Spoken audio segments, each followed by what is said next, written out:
Oke. Bismillahirrahmanirrahim. Assalamualaikum warahmatullahi wabarakatuh.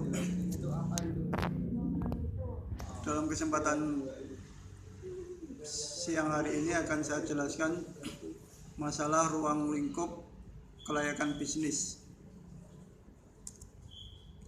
Jadi sasaran daripada studi kelayakan bisnis ini adalah diharapkan nanti para saudara-saudara sekalian yang belajar dari studi kelayakan bisnis ini akan mengetahui sifat daripada studi kelayakan ini dan aspek-aspeknya.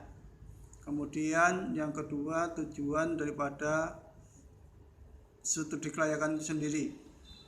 Kemudian yang ketiga, kita akan mengetahui hubungan studi kelayakan bisnis dengan berkaitannya dengan investasi.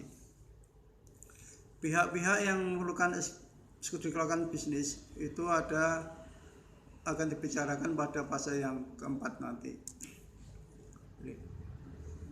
Jadi saya sering mengatakan studi kelayakan bisnis itu adalah dengan saya singkat SKP. Jadi SKP merupakan suatu studi untuk menilai kelayakan proyek yang akan kita adakan.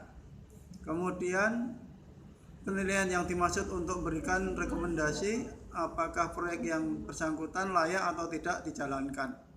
Jadi dengan studi kelayakan bisnis tadi akan mengetahui bahwa proyek itu layak atau tidak layak. Kemudian aspek-aspek yang dikaji di dalam studi kelayakan bisnis itu adalah diantaranya satu, aspek hukum. Yang kedua adalah aspek sosial, ekonomi, dan budaya. Kemudian aspek pasar dan pemasaran. Kemudian yang keempat, aspek teknik dan teknologi. Kemudian yang kelima adalah aspek manajemen. Yang keenam adalah aspek keuangan. Hubungan SKP dengan investasi. Investasi adalah penggunaan sumber daya keuangan atau usaha dalam waktu tertentu, minimal akan ditinjau 1 tahun sekali. Kemudian investasi adalah penggunaan dana yang diharapkan hasilnya di masa yang akan datang. Sudut pandang waktu investasi, di mana ada investasi jangka pendek, kemudian ada investasi jangka panjang.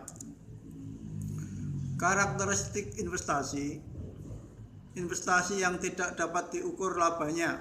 Jadi ada suatu proyek-proyek yang memang tidak menghasilkan laba. Yang kedua, investasi yang tidak menghasilkan laba. Memang diperkirakan bahwa semua kegiatan ini digunakan untuk amal.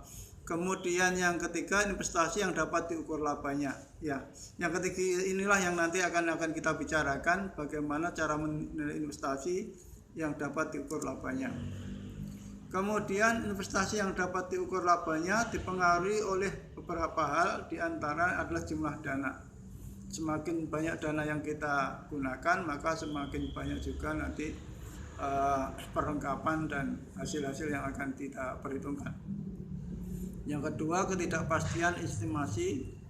Kemudian yang ketiga, kompleksitas proyek. Jadi semakin besar investasinya, maka proyek itu semakin besar kompleks permasalahannya. Tujuan dan manfaat SKP adalah untuk perencanaan proyek. Kemudian yang kedua, evaluasi proyek. Pihak-pihak yang memerlukan SKP adalah satu, investor. Kemudian kedua, kreditur. Kemudian yang ketiga adalah pemerintah. Investor bertindak sebagai pelaku usaha, kreditur adalah penyedia dana, kemudian pemerintah pemangku kebijakan. Demikian saya kira pembukaan berkaitan dengan perkuliahan studi kelayakan bisnis. Mudah-mudahan nanti kita sambung lagi pada chapter yang kedua sampai yang ke-12. Masih ada 11 bab yang akan kita selesaikan dan kita sampaikan untuk dikaji lebih lanjut. Demikian, terima kasih. Assalamualaikum warahmatullahi wabarakatuh.